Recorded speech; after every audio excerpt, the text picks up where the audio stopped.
कि जब आप प्रभु के साथ चलते चलते आप प्रभु के साथ आपका प्रेम बढ़ गया, फिर आपको नया यरूशलेम का चिंता, सिंहासन में बैठने का चिंता, मुझे हाजिर मिलेंगे, मुकुट मिलेंगे, ये चिंता नहीं रहेगा।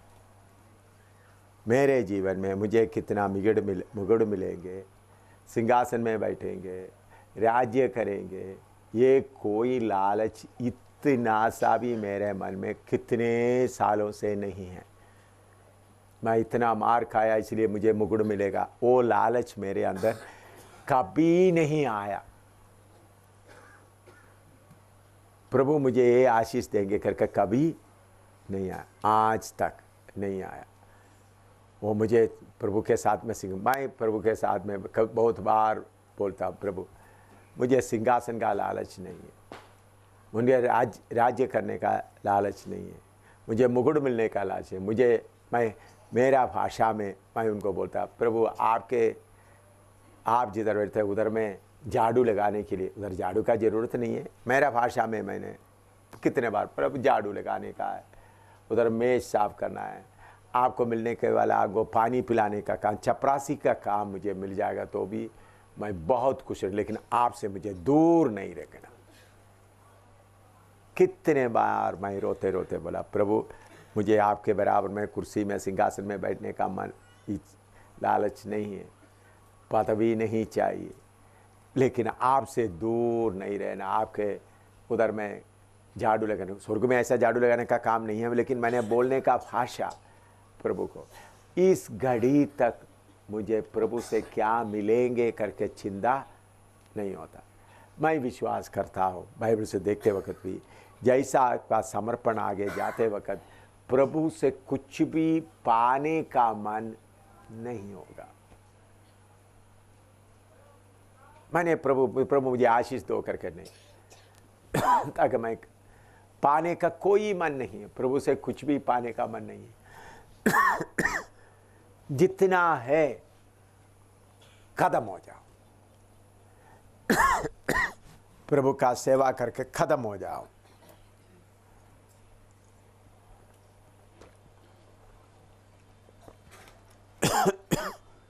और प्रभु का काम मेरा काम है, मेरा काम करने के लिए मुझे कोई हाजिर नहीं चाहिए। कोई बेटा घर का काम करते वक्त कोई मजदूरी चाहता है, नहीं चाहता, मजदूरी का चिंता है, मेरा घर का काम है। मैं इसी तरह प्रभु की सेवा कर रहा हूं।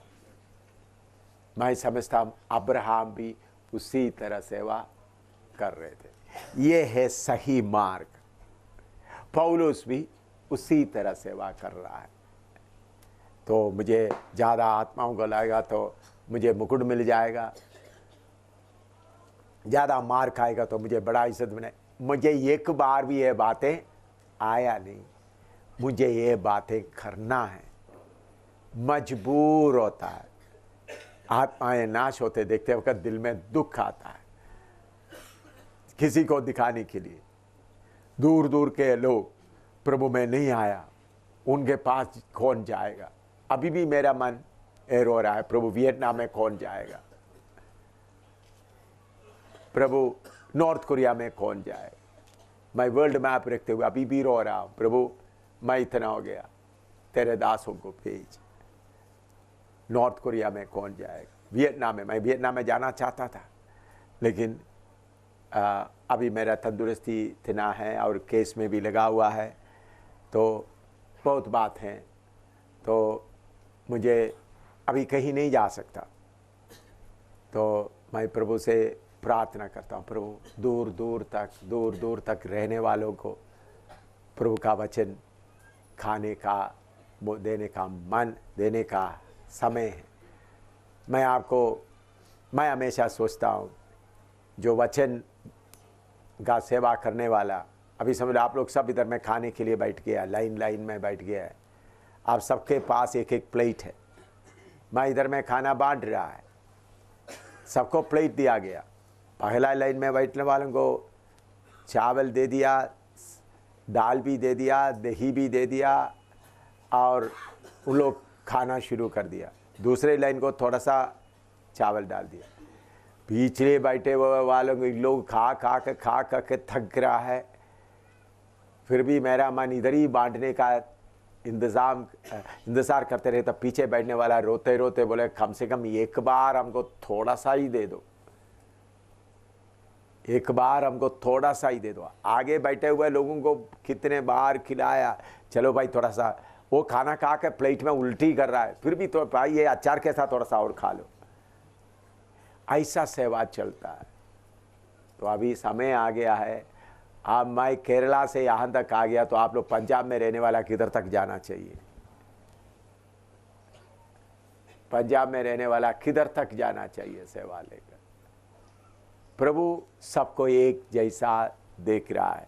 प्रभु देख रहा है, इधर में लगातार खाना खाने वालों को भी देख रहा है, उधर दूर में बैठा हुआ अभी तक एक बार भी भोजन नहीं मिला, उनके लिए भी देख रहा है।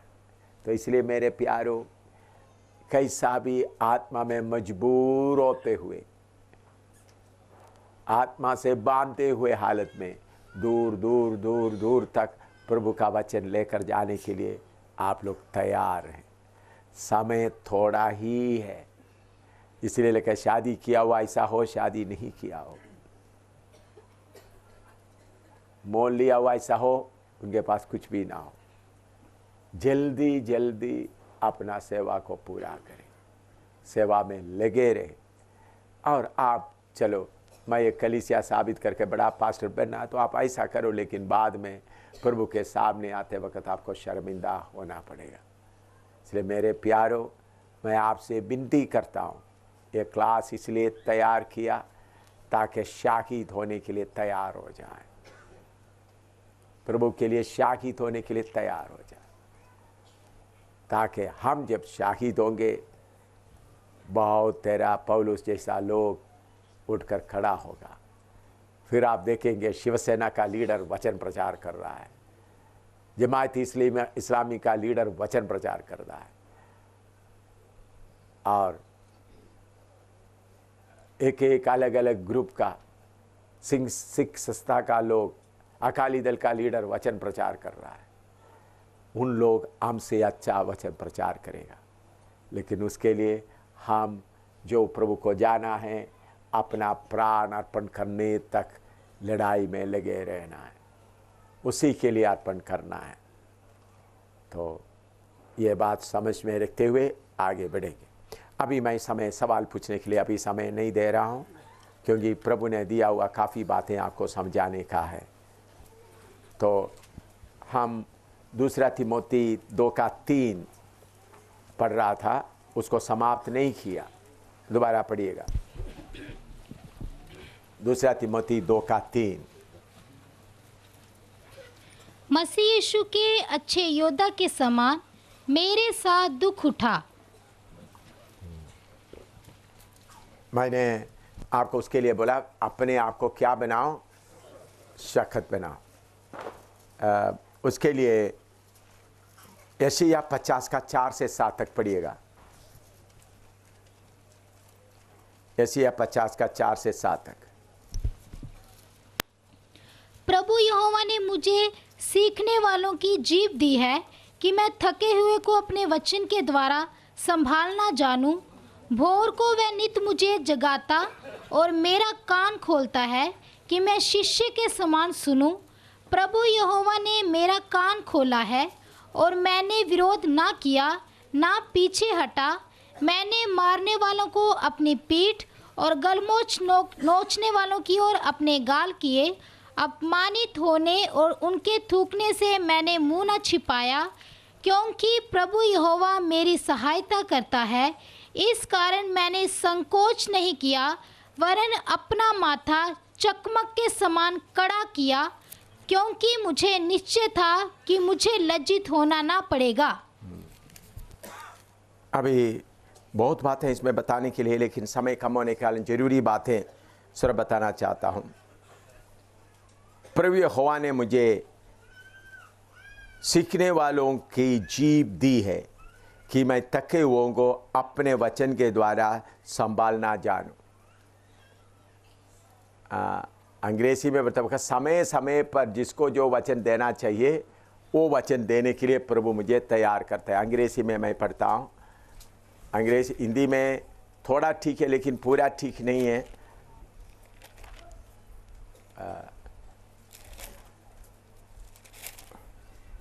50:4 से The Lord hath given me the tongue of the learned, that I should know how to speak a word in season to him that is weary.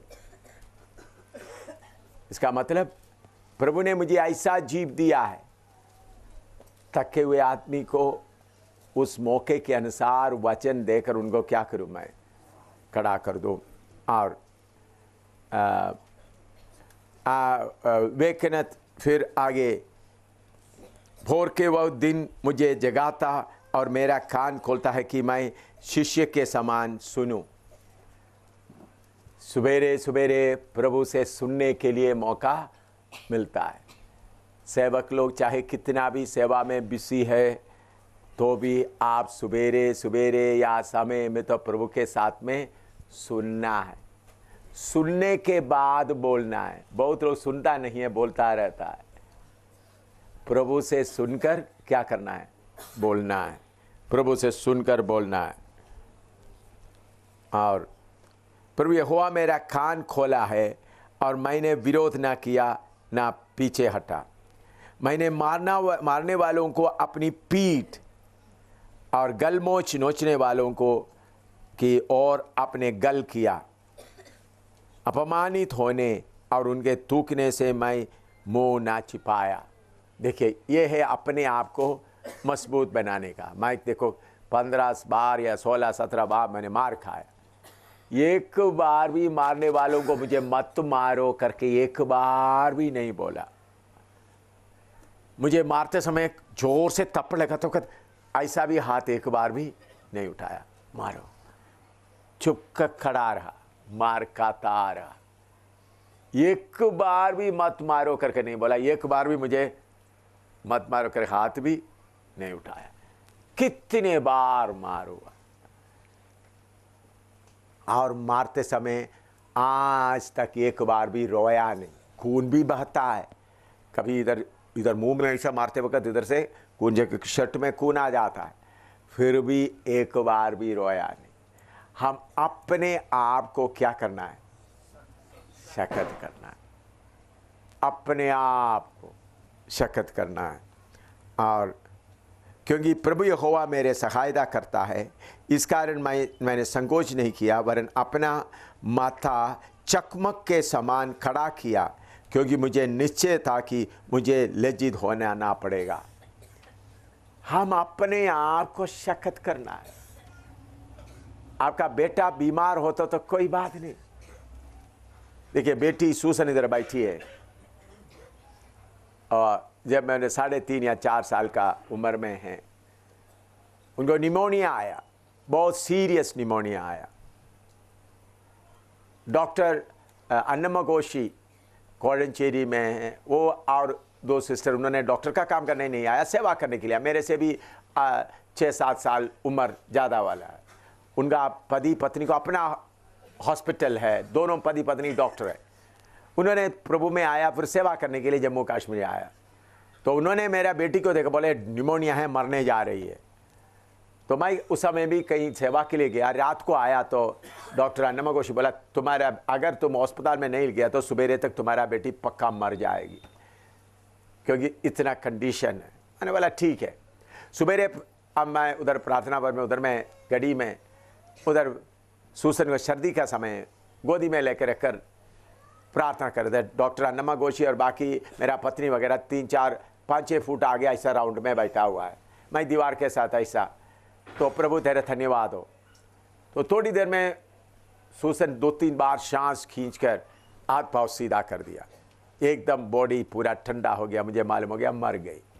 मैंने शॉल से उनका मुंह डाम दिया। मैंने प्रभु से बोला, प्रभु आज दोपहर को इनको दफन करना है, क्योंकि सुबेरे 7 बजे का समय है। तो दफन करते समय मैं प्रचार करना, मेरा गला रुकना नहीं, मैं खुशी से इसको दफन करना। मैं पत्नी को भी नहीं बोल रहा बेटी मर गया, नहीं। प्रभु कृपा दे ताकि मैं प्रचार करते वक्त खुशी से प्रचार करूं। मेरा गला ना रुकू। मेरा बेटी है, मैं प्यार करने वाला बेटी है, फिर भी ऐसा थोड़ी देर प्रार्थना करीब 10-15 मिनट हो गया होगा, मेरे अंदर में आवाज़ आ जाए तुम्हारा बेटी जीवित हो गया। मैंने शॉल उठा कर देखा तो बेटी मुस्कुराते पप्पा बुला रही है। कितना दिन से बेहोश पड़ी थी, उठकर चलकर अपना माँ को मेरा पत्नी को और अन्नमगोशी को उनका सिर में ऐसा ऐसा कर रहा है। वो झुककर प्रार्थना कर रहा है। मेरा पत्नी को भी नहीं बताया बेटी मर गई। वो देखा तो मुस्कुराते उनसे बात कर रही है।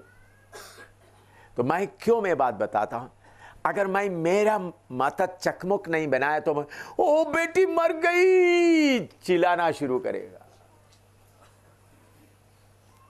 मैंने बोला प्रभु मर गया तो इनको दफन करने के लिए मुझे कृपा दे। दफन करने वक्त मैं प्रचार करते समय मेरा मन क्या नहीं होना, मेरा दिल, मेरा गला रुकना नहीं। मेरे प्यारों, प्रभु ने आपको इस ऊंचे सेवकाई के लिए बुलाया। हमारा प्रभु यीशु मसीह के मुंह में थूकते वक्त भी उत्साहता रहा। हम इसके लिए तैयार न। आज तक कोई मेरा मुंह में थूका नहीं, मारा मुंह में बहुत बार, कपड़े में थूका, लेकिन आज तक कोई मेरा मुंह में थूका नहीं। इसलिए जब तक आप अपने आप को शक्कत नहीं करेंगे तो आप रोना शुरू करेंगे, डरना शुरू करेंगे। तो प्रभु आपके जीवन में जो एक एक समस्या आने इसलिए देता है ताकि आप अपने आप को क्या करें, शक्कत करें। वचन हम पढ़ते वक्त, मारने वालों की अपने पीठ और गलमोच नोचने वालों की और अपने गल किया, अपमानित होने और उनके थूकने से मैं मुंह ना छिपाया। तो इन्हीं दिनों में इसी तरह एक एक आदमी को अपने आप शक्कत होना जरूरी है। लिख दीजिएगा, पहला पत्रोस 4:1 पढ़िएगा। 1 Peter chapter 4 verse 1।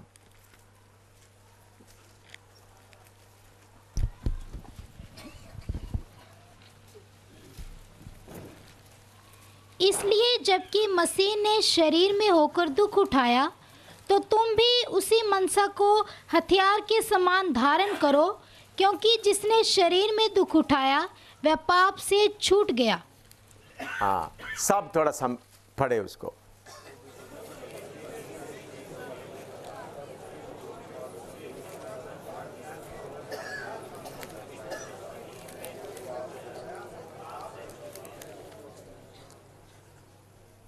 इस बात में लिखा हुआ बात यह है, मसीह ने शरीर में होकर दुख उठाया तो तुम भी उसी मनसा को हथियार के समान धारण करो।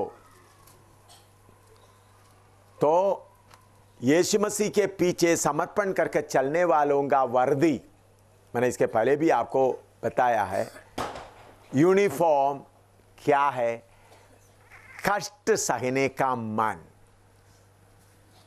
क्या है? कष्ट सहने का। एक सिपाही को वर्दी होता है, वर्दी के ऊपर बेल्ट बांधता है, जूता पहनता है, टोपी रखता है, हथियार डालता है। आप कष्ट सहने का मन नहीं है, आप शैतान के सामने खड़ा होकर शैतान बोलेगा नंगा आ गया है मेरे से लड़ने के लिए। आप थोड़ा सा देख लो, मुझे कपड़ा नहीं है, मैं बेल्ट भी बांध लिया, सच्चाई का बेल्ट भी बांध लिया, जूता भी पहन लिया, जिलम भी पहन लिया, शैतान मैं तुम्हारे साथ लड़ने आया। तो शैतान बोले जा जा जाकर कपड़ा पहन के आ, नंगा मेरे से लड़ने आया। तो एक विश्वासी का, ये सियोन में सफ़र करने वाले का वर्दी है कष्ट सहने का मन। ये मनसा को धारण करो। अमेरिका में बहुत बड़ा प्रॉस्पेरिटी प्रचार करने वाले एक प्रचारक को खाना खाने के समय में बोला बड़ा प्रचार, माना हुआ प्रचार, उनको एक कोने में ले जाकर उनका पूरा कपड़ा उतार दिया। मैंने पूरा कपड़ा मतलब पैंट शर्ट कोट नहीं उतारा, ये वचन लेकर के मैंने बोला तू प्रचार करता है, तुमको कम से कम तुम्हारी यूनिफॉर्म तुमको है। 3 डॉक्टरेट है, डॉक्टरेट 2-3 डॉक्टरेट है, वो 3 या 2 डॉक्टरेट है बाइबल का, PhD का। वो क्या बोल रहा है, तुम्हारे पास आकर मुझे वचन सीखना पड़ेगा, मेरे से उम्र ज्यादा वाला है, तुम्हारे पास आकर मुझे क्या सीखना पड़ेगा, वचन सीखना पड़ेगा। तो कष्ट सहने का मनसा है आपका यूनिफॉर्म, वर्दी। पहले वर्दी पहनना, फिर उसके बाद बेल्ट, उसके बाद टोपी। अभी कष्ट सहने का मन नहीं है तो शैतान के सामने आप कौन है, नंगा है। इसलिए पतरस बोलता है कष्ट सहने का मनसा को शस्त्र के समान क्या करो, उसको धारण करो। कितने लोग ये बात सुना है, अभी लड़ाई के लिए निकलते समय में बहुत तेरा लोग आजकल आपको मालूम है, बहुत तेरा लोग सेवा के लिए निकला, बाइबल कॉलेज में फॉर्म भर के सेवा के लिए निकला, उनको नौकरी नहीं मिला इसलिए सेवा के लिए निकल आ गया। फिर उनको घर को संभालने के लिए सपोर्ट चाहिए, तो उसके लिए भी बिजनेस वाला, शैतान का बिजनेस वाला डिपार्टमेंट बहुत खड़ा है। ऐसा बहुत डुप्लीकेट सेवक आया हुआ, उनके किसी के पास वर्दी नहीं है। आप लोग शैतान को सामना करने के लिए जाते वक्त कष्ट सहने का मनसा लेकर जाएगा तो शैतान को आपको देखते ही डर आएगा, ये तो पहले ही मार खाने का तैयारी में आया। आपको देखकर डर लगेगा नहीं लगेगा? आप कष्ट सहने का मन से नहीं तो शैतान ऐसा थोड़ा घूम कर देखेगा तो आप चलो आप भागना शुरू करेगा। कष्ट सहने का मनसा के साथ आप उस वर्दी को पूरा पहन के जाएगा, शैतान ऊपर नीचे देखते ही आपको देखकर क्या होगा, भागना शुरू करेगा। इसलिए सियोन में सफर करने वाला लोगों का वस्त्र कौन सा है, कष्ट सहने का मनसा, वो है यूनिफॉर्म। लिख दो। 2 तिमोथी 2 अध्याय उसका 5 पढ़िएगा। 2 तिमोथी 2 अध्याय उसका 5। फिर अखाड़े में लड़ने वाला यदि विधि के अनुसार ना लड़े तो मुकुट नहीं पाता। विधि के अनुसार लड़ना, स्ट्राइव लॉफुली।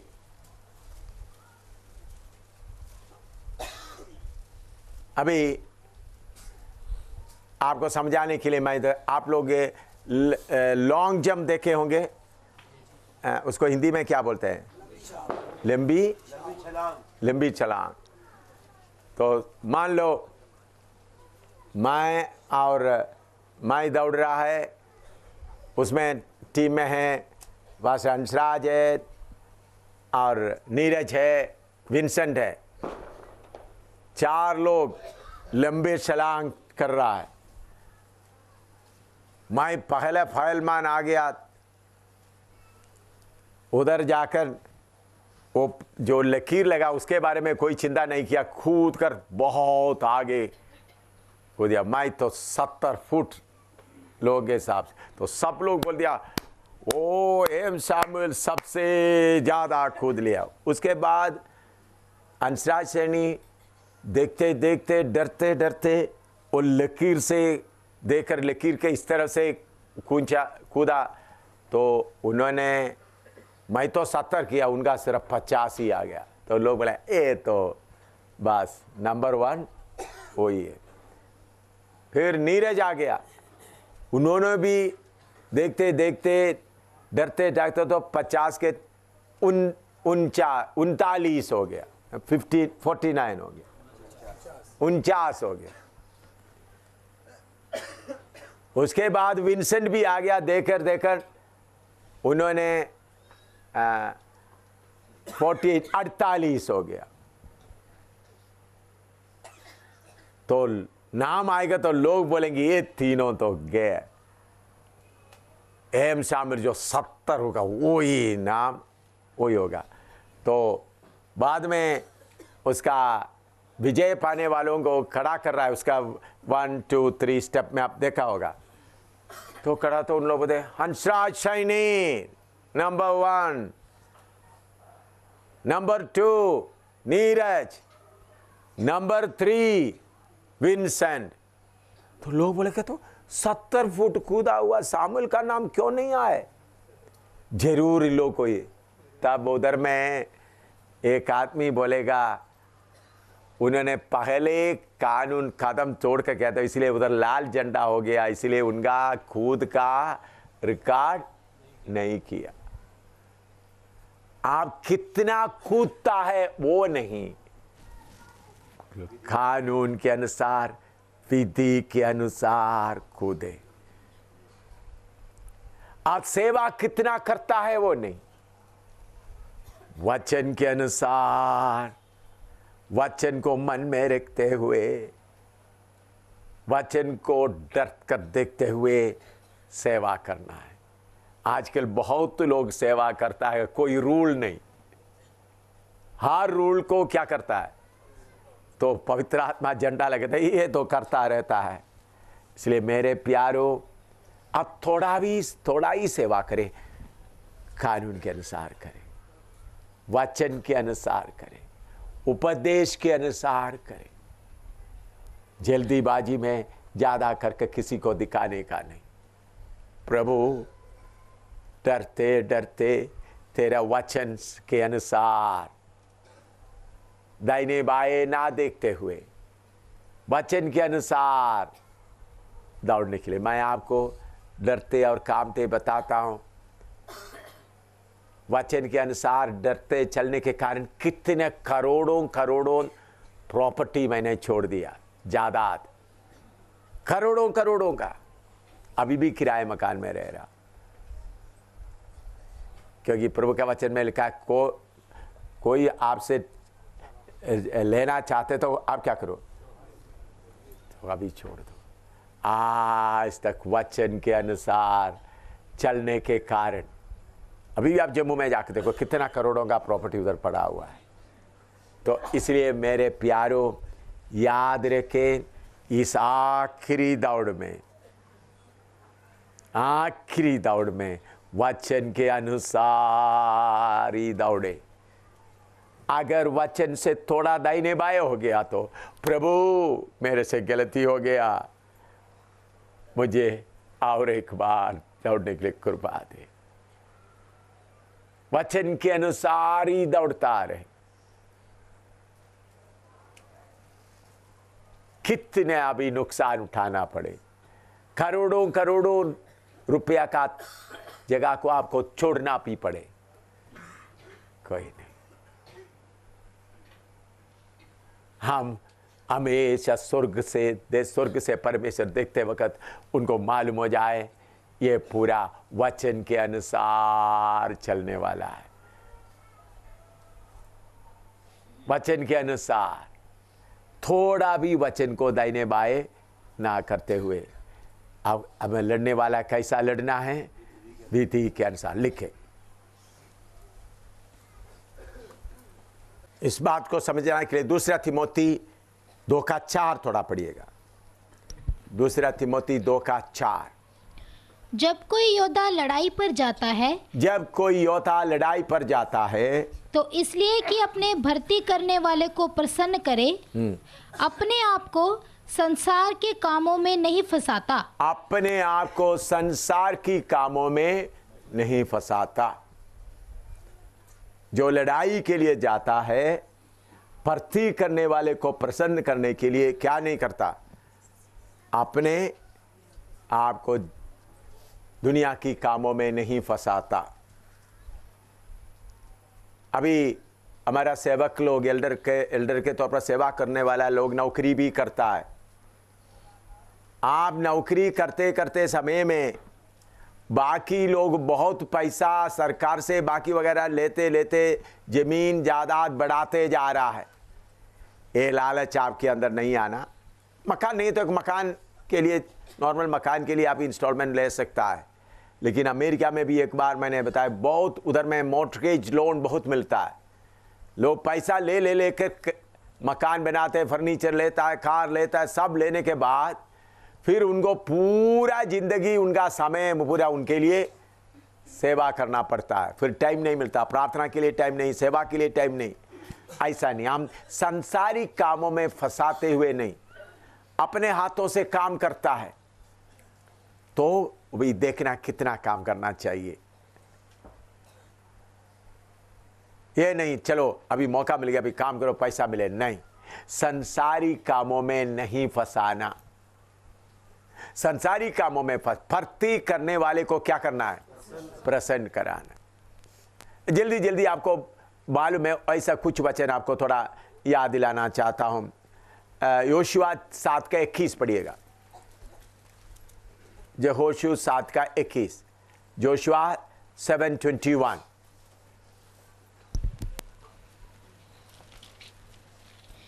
कि जब मुझे लूट में शिनार देश का एक सुंदर ओढ़ना और 200 शेकेल चांदी और 50 शेकेल सोने की एक ईंट देख पड़ी, तब मैंने उनका लालच करके उन्हें रख लिया। वह मेरे डेरे के भीतर भूमि में गड़े हैं और सबके नीचे चांदी है। इधर में इस्राएल लोग लड़ाई के लिए आगे गया, यरीहो किला तोड़ रहा था। प्रभु ने पहले बोला उनमें से कुछ भी चीज आप लोग नहीं लेना, लेकिन पास्टर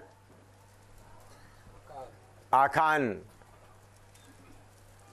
बहुत बड़ा लड़ाई लड़ने वाला है, तलवार भी है, सब कुछ है। लड़ते समय में एक शिनार देश का सुंदर ओढ़ना देखा तो पास्टर देख लिया उसको, और उसके साथ 200 शेकल चांदी, उसके बाद सोने का 50 शेकल सोने का एक ईंट मिला। चलो हालेलुया, मिला हुआ ठीक है, लेकर अपने तंबू के नीचे उसको गाड़ के रखा। लड़ने वाला किस में फंस गया? सांसारिक बातों में फंस गया। उसके कारण क्या हुआ? उसका 25 और 26 पढ़िएगा, 7 का 25 और 26। तब यहोशू ने उससे कहा, तूने हमें क्यों कष्ट दिया है? आज के दिन यहोवा तुझी को कष्ट देगा। तब सब इस्राएलियों ने उस पर पथराव किया और उनको आग में डालकर जलाया और उनके ऊपर पत्थर डाल दिए, और उन्होंने उसके ऊपर पत्थरों का बड़ा ढेर लगा दिया जो आज तक बना है। 24 भी पढ़िएगा। तब सब इस्राएलियों समेत यहोशू जेरावंशी आकान को और उस चांदी और ओढ़ने और सोने की ईंट को और उसके बेटे बेटियों को और उसके बैलों गधों और भेड़ बकरियों को और उसके डेरे को, अर्थात जो कुछ उसका था, उन सब को आकोर नामक तराई में ले गया। हाँ, अभी ये बात थोड़ा सा आप लोग नोट करके इधर अच्छी तरह समझना। लालच सिर्फ आखान ने किया, उनका पत्नी, उनका बेटे बेटियां नहीं किए, उनका जानवर भी नहीं किए, फिर भी उन सबको ले जाकर क्यों कर दिया? अच्छी तरह ध्यान से सुनना। आखान को सिर्फ मारना था ना, आखान को, उनका पत्नी को, उनका बेटों को, उनका बेटियों को, उनका गाय बैल सबको ले जाकर मार दिया। कारण क्या है? लालच का एक जड़ भी ना रहे। पूरा इस्राएल से उनको पत्थरवाह करके खत्म किए। हर बुराई का जड़ क्या है? लालच। प्रभु की सेवा में आपके पास लाखों करोड़ों आएगा, लोग देंगे। मेरे पास आज भी लोग देता है, कुछ लोग हाथ में देता, कुछ लोग सामने रखकर चले जाता है।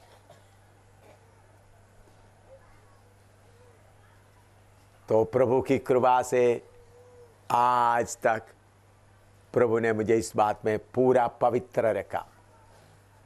उसके लिए मैं प्रभु का बहुत धन्यवाद देता हूं।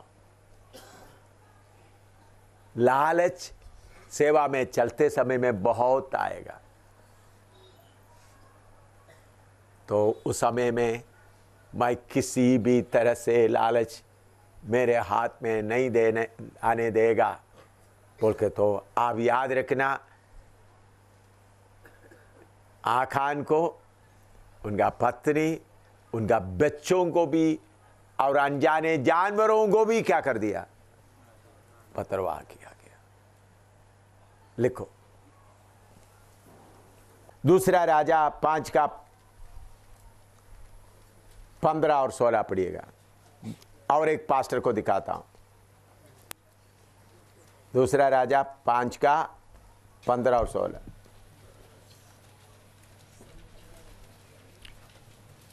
तब वह अपने सब दल बल समेत परमेश्वर के भक्त के यहाँ लौट आया और उसके सम्मुख खड़ा होकर कहने लगा, सुन, अब मैंने जान लिया है कि समस्त पृथ्वी में इस्राएल को छोड़ और कहीं परमेश्वर नहीं है, इसलिए अब अपने दास की भेंट ग्रहण कर। एलीशा ने कहा, यहोवा जिसके सम्मुख मैं उपस्थित रहता हूँ, उसके जीवन की शपथ, मैं कुछ भेंट ना लूँगा। हाँ, और जब उसने उसको बहुत विवश किया कि भेंट को ग्रहण करे, तब भी वह इनकार ही करता रहा। इधर में नामान प्रभु का दास एलीशा के पास भेंट लेके आए। उन्होंने बहुत कोशिश किया, उन्होंने बोला मुझे नहीं चाहिए, लेकिन उनका असिस्टेंट पास्टर क्या कर रहा है, उसका 20 से 22 तक पढ़िएगा। कि परमेश्वर के भक्त एलीशा का सेवक गहेजी सोचने लगा, मेरे स्वामी ने तो उस अरामी नामान को ऐसे ही छोड़ दिया है कि जो वह ले आया था उसको उसने ना लिया, परंतु यहोवा के जीवन की शपथ, मैं उसके पीछे दौड़कर उससे कुछ ना कुछ ले लूँगा। तब गेहजी नामान के पीछे दौड़ा। नामान किसी को अपने पीछे दौड़ता हुआ देखकर उससे मिलने को रथ से उतर पड़ा और पूछा, सब कुशल क्षेम तो है? उसने कहा, हाँ सब कुशल है, परंतु मेरे स्वामी ने मुझे यह कहने को भेजा है कि एप्रैम के पहाड़ी देश से भविष्यवक्ताओं के चेलों में से 2 जवान मेरे यहाँ अभी आए हैं, इसलिए उनके लिए 1 किकार चांदी और 2 जोड़े वस्त्र दे। हाँ, मुझे कुछ नहीं चाहिए, मैं तो मेरा प्रभु का दास एलीशा की तरह पूरा पवित्र हूँ, लेकिन अभी 2 सेवक आए, उनके लिए क्या करो, थोड़ा कुछ दे दो। और उसका 26 और 27 पढ़िएगा। उसने उससे कहा, जब वह पुरुष इधर मुंह फेर कर तुझसे मिलने को अपने रथ पर से उतरा, तब से वह पूरा हाल मुझे मालूम था। क्या ये समय चांदी या वस्त्र या जैतून या दाख की बारियां, भेड़ बकरियां, गाय बैल और दासदासी लेने का है? इस कारण से नामान का कोढ़ तुझे और तेरे वंश को सदा लगा रहेगा। तब वह हिंसा श्वेत कोड़ी होकर उसके सामने से चला गया। प्रभु का दास एलिया के साथ चलने वाला एलीशा से एलिया पूछा, तुमको क्या चाहिए? बड़ा भविष्यद्वक्ताओं का सेंटर में ले गया, जगह जगह ले गया। उन्होंने बोला, मैं आपको छोड़ने वाला नहीं, मुझे कुछ भी नहीं चाहिए, मुझे तुम्हारे ऊपर का 2 गुना ताकत मुझे चाहिए। उन्होंने बोला, तुमने तो बहुत कठिन बात हो गया। पीछे चलता रहा, एलीशा को 2 गुना ताकत मिल गया, 2 गुना अभिषेक मिल गया। उन्होंने एलिया जितना किया उससे 2 गुना ज़्यादा अद्भुत काम किया। लेकिन उनका असिस्टेंट पास्टर क्या कर रहा है, मुझे उन्होंने देखा बाबिलोन से न, वो नामान आया हुआ थंडरबोल्ट देखकर उनका नजर उधर पड़ गया। बाद में उनको हमेशा का गिफ्ट मिल गया, कौन सा? कोढ़।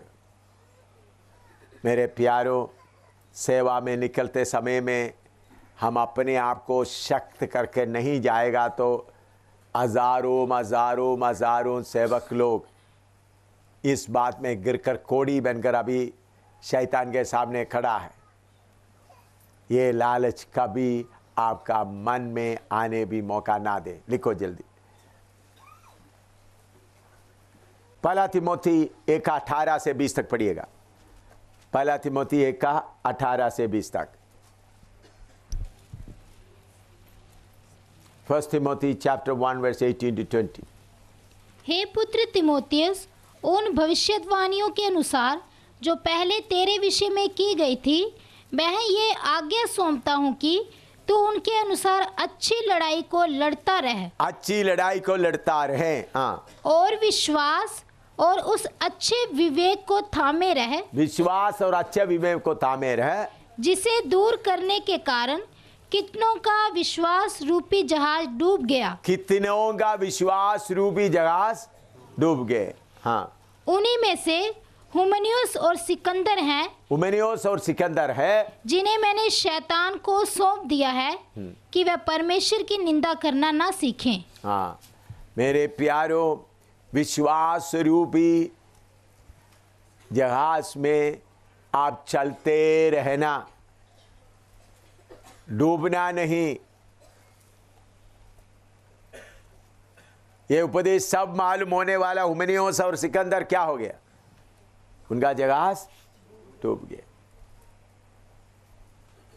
हम देखते हैं, मुझसे बड़े भक्त और ताकत वाले गिर गए इस रण भूमि में। मुझसे बड़े भक्त और ताकत वाले गिर गए इस रण भूमि में। देखता हूँ मैं उनकी हड्डियों के ढेरों को, प्रभु की कड़ाई उन पर जो गिर पड़े। देखता हूँ मैं उनकी हड्डियों के ढेरों को, प्रभु की कड़ाई उन पर जो गिर पड़े। हे या तू ही खुदावन, हम करूं मैं तेरी स्तुति के योग्य तेरा नाम। हे या तू ही खुदावन, हम करूं मैं तेरी स्तुति के योग्य तेरा नाम। दूसरा तिमोथी 4:10 पढ़िएगा। दूसरा तिमोथी 4:10। क्योंकि देमास ने इस संसार को प्रिय जानकर मुझे छोड़ दिया है। देमास ने इस संसार को प्रिय जानकर क्या किया है? मुझे छोड़कर चले गया। बहुत लोग इस संसार का प्रिय जानकर चले जाता है। तो मेरे प्यारों, पौलुस जेल खाने में पड़ा है। आखिरी उनका गर्दन काटने का ऑर्डर हो गया। तभी देमास पास्टर, वो भी पहले पौलुस के साथ प्रचार करता चलता था। थिस्सलुनी पत्री पढ़ते वक्त आपको मालूम है, पौलुस देमास का तारीफ करता है, लेकिन उन्होंने इस संसार को प्यार करके क्या कर दिया? छोड़ दिया। क्यों छोड़ दिया? अभी पौलुस किधर पड़ा हुआ है? जेल में पड़ा। अभी इनका गर्दन काट दिया जाएगा। अभी इसके ऊपर कोई उम्मीद नहीं। मेरे प्यारों, आपका विश्वास रूपी जहाज क्या नहीं होना? डूबना नहीं। लिखो, दूसरा तिमोथी 2:6 पढ़िएगा।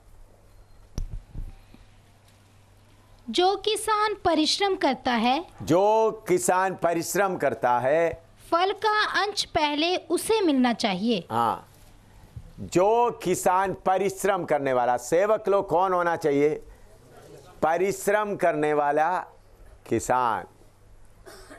मेरा पिताजी खेतीबाड़ी करने वाला भी था, बिजनेस भी करने वाला था, इसलिए खेतीबाड़ी कैसा करता थोड़ा कुछ मुझे मालूम है। हाँ, नोट करके फिर इधर देखो। ये इसके ऊपर मैं थोड़ा सा आपको थोड़ा ज़्यादा बताना चाहता हूँ।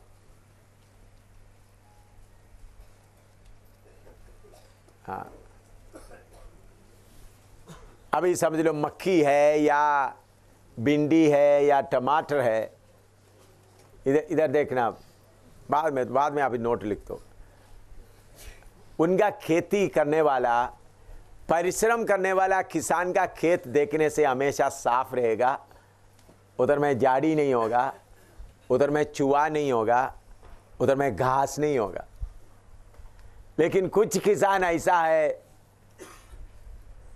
डाल दिया, उनको सुबह शाम को आकर देखने का टाइम नहीं है, तो कुछ जगह में चूहा का मिट्टी का ढेर होगा,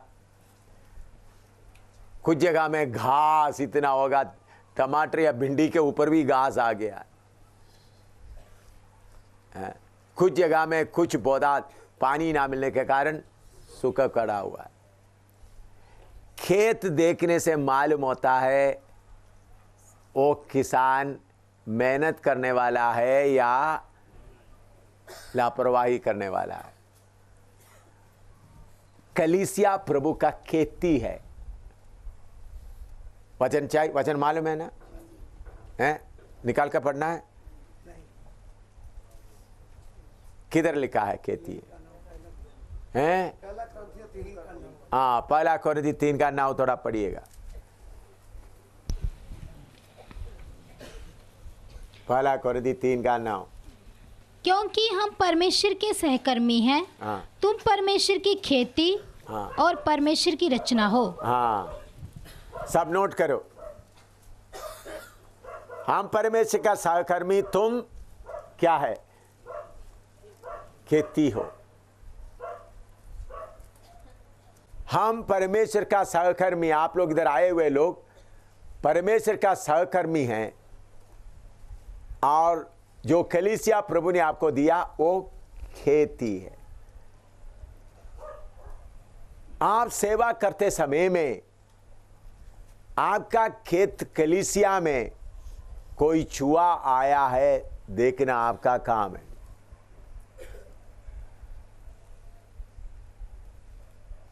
कोई टमाटर के नीचे चूहा अपना बिल बनाए होंगे, बिल बोलता है ना, हाँ। कुछ जगह में आपको मालूम है बड़ा लंबा सा कीड़े हरे रंग का, कोई टमाटर का पत्ते पूरा क्या कर रहा है? खा रहा है। किसान साहब क्या कर रहा है? पत्नी के साथ हालेलुया बोलकर आराम कर रहा है। पास्टर साहब कलीसिया में कुछ जगह में शैतान अपना बिल बना दिया, चूहा आकर खा रहा है। कुछ पत्तों में कीड़ा खा रहा है। पास्टर साहब का टाइम ही हाई नहीं। पास्टर साहब इधर एक खेत बना दिया, हालेलुया बपतिस्मा दे दिया, फिर दूसरा जगह में खेत बना दिया, फिर तीसरा जगह में खेत बना दिया, दुनिया भर में खेत बना दिया। इधर में चूहा खा रहा है, इधर में चूहा अपना बिल बनाया है, कीड़ा बैठा हुआ है, पानी देने के लिए कोई नहीं। बोले कि देखो हमारा पास्टर साहब को कितने हजार खेती है, हमारा पास्टर साहब को कितने हजार एकड़ खेती आपको मालूम है। लेकिन समझ लो टमाटर का है, बाजार में लाते वक्त 10 एकड़ जमीन से 1 बोरी टमाटर आता है।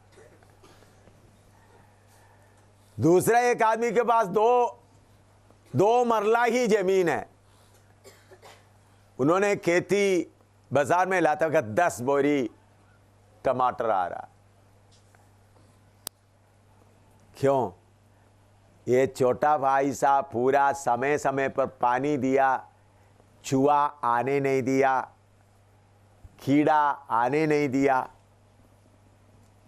समय समय पर पानी देकर मदद करके उसको खड़ा किया, इसलिए खूब अच्छा फल निकल आया। तो पास्टर साहब क्या बोलता है? वो टमाटर का गलती है, कीड़ा आते समय क्यों उन्होंने मुझे बोला नहीं? पादी साहब तो 3 गए, कौन सा खेत में था मालूम नहीं, नया खेत बना रहा था, पत्ते पूरा कीड़ा खा लिया। पादरी साहब आकर तूने पूरा क्या कर दिया, कीड़ा कहते तो चलो तुमको उखाड़ कर फेंक देता हूं। तो पादरी साहब पहला टमाटर को उखाड़ कर फेंक दिया, तो दूसरा उसको भी वो फेंक दिया, उसको भी। बाद में उखाड़ कर क्या फेंके, देखता खेत में कुछ है ही नहीं।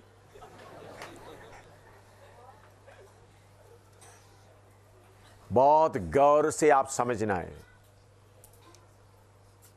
प्रभु ने आपको जिसके हाथ में आपको सौंप दिया है उसको सिद्ध करके पेश करने का जिम्मेवारी आपके पास है। सिद्ध करके खड़ा करना है। आत्माओं के लिए जागते रहना। पादरी साहब बिजी है बहुत, हो काम, इतना काम हो गया। इसलिए मैं बोलता हूं कभी भी आप एक जगह से दूसरा जगह जाएं। मैंने आज पास्टर रशवाल को ऑर्डर दिया, अभी आप इसमें, उन्होंने बोला पादरी साहब, पास्टर जी मैं मीटिंग के बाद अहमदाबाद जाना चाहता हूं। मैंने बोला आप अहमदाबाद का प्रोग्राम कैंसिल करो, आपका कलीसिया को ठीक करो। बोला है नहीं बोला है? शाम की बात है। अपने पास का कलीसिया को पहले क्या करो, उधर में आया घमंड का कीड़ा को क्या करो, अच्छा डीडीटी, वचन का डीडीटी लगा करो कीड़ा को। तो नहीं तो आप वचन का डीडीटी नहीं लिया तो वो कीड़ा बहुत किसको पकड़ेंगे। फिर बाद में अब अहमदाबाद में बड़ा कलीसिया साबित आते तो इधर का गरियालय का पूरा घमंड का कीड़ा से खा के कोई पता ही नहीं रहेगा। मैंने इसलिए बोला चाहे कितना भी हो, आपका अहमदाबाद का प्रोग्राम कैंसिल करो, इधर का घमंड का कीड़ा को निकाल। बोला है नहीं बोला है? पादरी साहब मेरे पास घुटना टेके प्रार्थना किया, मैं मीटिंग के बाद सीधा मैं किधर जा रहा हूं, मेरे बेटे के साथ अहमदाबाद जा रहा हूं। आज शाम की बात है, पति पत्नी मिलकर आ गया। मैंने बोला वो प्रोग्राम कैंसिल करो, इधर का घमंड का कीड़ा को निकालो। मेरे प्यारों, ये सेवकाई आसान का काम नहीं है। आपका खेत को अच्छी तरह देखना और समय समय अब उसमें बहुत बिल उतर के आ रहा है, शैतान बहुत चूहा उतर के आ रहा है बिल बनाने के लिए, घूमते रहता है कहाँ बनाओ। आपका खेत में एक चूहा का बिल भी नहीं होना। आपका खेत में किसी पौधे में एक भी कीड़ा नहीं रहना। समय समय पर उनको पानी देना। तो इसलिए मेहनत करने वाला किसान, इतना लिखो फिर आगे बात मैं बताता हूं। अच्छा, ये खेती बाड़ी करने वाला, या अभी समझना, अभी पौधा लगाया, अभी समझ लो ये इधर में एक पौधा है, तो जो किसान अपने आप बचाव करता पानी डालते वक्त क्या करूँगा, बड़ा पाइप लेकर के जोर से पानी डालेगा तो जो पौधा थोड़ा सा है वो टेढ़ा हो जाएगा। मैं पानी डाल सीधा ना भाई, लेकिन असली मेहनत करने वाला किसान क्या करेगा, नीचे बैठेगा, एक हाथ से वो पौधे को पकड़ेगा और मग में लेकर थोड़ा सा पानी हाथ में बारिश की तरह उसके ऊपर छिड़केगा। आप लोग देखा होगा, इसी मुताबिक सेवा करते समय में सबके ऊपर पाइप से लेकर ठूम ठूम ठूम नहीं करना। उसमें कुछ पौधे होते हैं बहुत छोटा, उसके साथ आप घुटना में बैठकर उनके साथ उनके ताकत के अनुसार हाथ में पानी लेकर आस्ता आस्ता पानी डालना, ताकि वो पौधा गिर ना जाए। बड़ा हो गया तो ठीक है पाइप से कर दो, लेकिन छोटा है तो वो कितना सह सकता है, उसका ताकत को देकर पानी देना है। इतवार में खड़ा होकर प्रचार का पानी जोर जोर से बाल्टी लेकर फेंकते समय में नया पौधा नीचे नहीं गिरना भाई। मैं यहाँ पौधा के पास जाकर मग में थोड़ा सा पानी लेकर उनको जितना चाहिए वैसा एक एक विश्वासी को संभालना है। लिखो, ये थोड़ा अच्छी तरह से लिखो भाई साहब।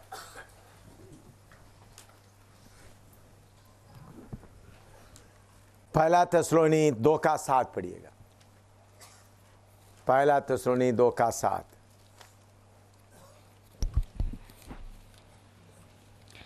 परंतु जिस तरह माता अपने बालकों का पालन पोषण करती है, वैसे ही हमने भी तुम्हारे बीच में रहकर कोमलता दिखाई है। और वैसे ही हम बस सब लोग उसको थोड़ा पढ़ना। पहला थिस्सलुनी 2:7।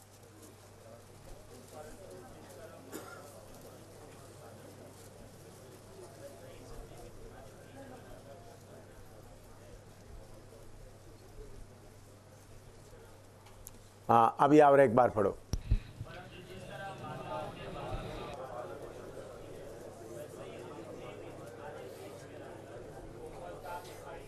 हाँ, अभी हिंदी में जोर से पढ़ो, माइक में पढ़ो।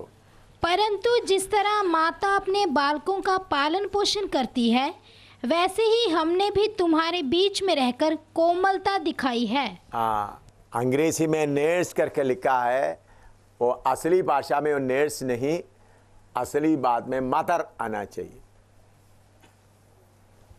बहुत कलीसिया में बहुत लोग नर्स का काम करता है।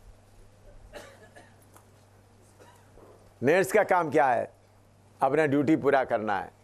हमारे बीच में नर्स का ड्यूटी करने वाला है।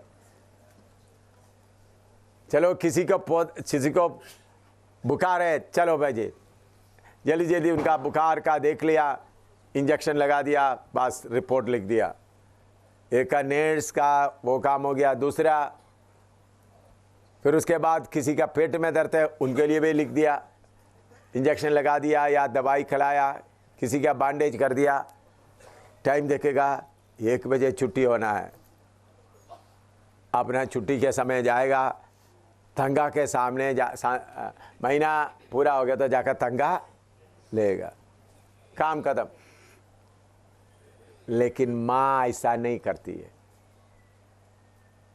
माँ कोई बच्चे को तकलीफ हो तो उनके साथ बैठकर उनको तसल्ली देकर कोमलता दिखाकर उसको उठाते। तो प्रभु को नर्स नहीं चाहिए, माँ चाहिए, कोमलता से भरा हुआ माँ चाहिए। नर्स का काम क्या है? तंगा लेना है। लेकिन माँ क्या करेगी?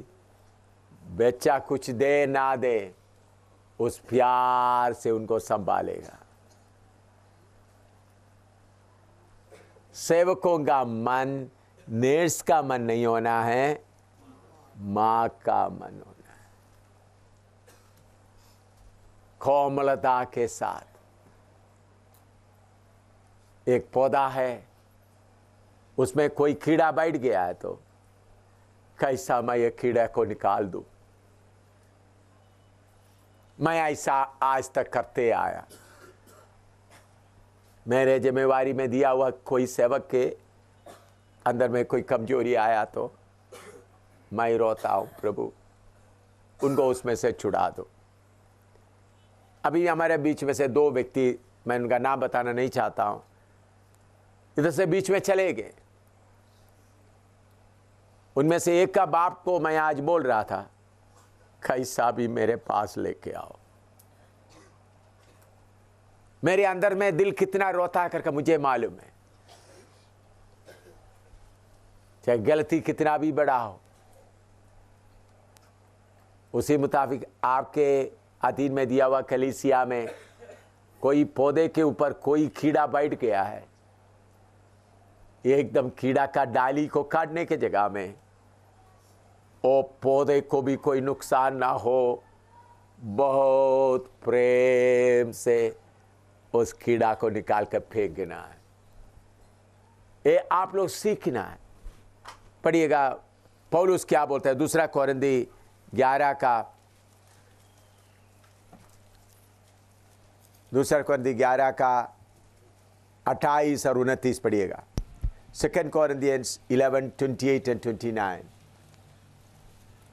और अन्य बातों को छोड़कर जिनका वर्णन मैं नहीं करता, सब कलीसियाओं की चिंता प्रतिदिन मुझे दबाती है। सब कलीसियाओं का चिंता प्रतिदिन मुझे दबाती है। हाँ, किसकी निर्बलता से मैं निर्बल नहीं होता, किसकी निर्बलता से मैं निर्बल नहीं हुआ। किसके ठोकर खाने से मेरा जी नहीं दुखता। हाँ, किसकी ठोकर खाने से मेरा जी नहीं दुखता। मेरे प्यारो, सेवा करते समय में लोग गलती करेंगे। मैंने पिछले दिनों में फतेहगढ़ कलीसिया में एक छोटा समस्या आ गया। कुछ लोग पास्टर साहब के साथ चलना नहीं चाहता। मैं उस वक्त एक ऑर्डर पास कर सकता हूं, पास्टर साहब के साथ ना चलने वाला कलीसिया में आगे ना आए, वो कहीं भी जाए। ऐसा काम नेर्स करेगा, लेकिन मां क्या करेगा? मैंने सामुएल गिल को बोला, सामुएल गिल जाकर संभालो, जाके उनको संभालो। चलते चलते एक दिन आएगा, वो बच्चा मां के पास वापस जाएगा। हमारे कलीसिया में गड़बड़ी आता है, कहीं कहीं गड़बड़ी आता है। उस वक्त मां का दिल के साथ में, चलो एक पास्टर के साथ दिल ठीक नहीं होता, मैं बोलता ठीक है, जिधर तुमको दिल ठीक रहता उधर जाओ। आप लोग क्या सोचेंगे? देखो मेरा कलीसिया को तोड़ रहा है। आपकी कलीसिया को तोड़ रहा है। भाई विंसेंट के साथ ऐसा हुआ। विंसेंट बोला देखो ऐसा हो रहा। मैंने बोला कोई बात नहीं भाई, थोड़ी देर सहो, दूसरा भाई के पास जाने दो। बाद में चलकर उनको जब मालूम हो जाएगा सब एक ही शरीर है, अपने आप होश में आकर मिल जाएगा। अगर हम उसके जगह में नर्स के साथ काम करेंगे तो पौधा मर जाएगा, शैतान उसको ले जाएगा। तो इसलिए सेवक लोग पार्टीबाजी नहीं करना। अगर पार्टीबाजी बोलते हैं एक दूसरे पास गुस्सा, तो सेवक तुम्हारा सिर को मैं तोड़ दूंगा, क्योंकि तुमको मां का दिल नहीं है, तुमको फाड़ना है। ये टूट गया कोई बात नहीं, तुम्हारा सिर भी तोड़ दूंगा। ये एक आत्मा दाहिने बाएं जाते वक्त आपको दर्द लगना है। चलो पास्टर मेरे से गुस्सा होकर आपके पास आ गया, कोई बात नहीं, उनको संभालो। आप उनको कुछ दिन के लिए आप संभालो, लेकिन जो कलीसिया को अपना बनाता है वो बोलते मेरे साथ नहीं है, तो पूरा गुस्सा दिखाने के शुरू करेंगे। मेरे प्यारो, ऐसा आप करेगा तो कीमत दिया हुआ सलीब पर लटकता हुआ प्रभु क्या कर रहा है? रो रहा है।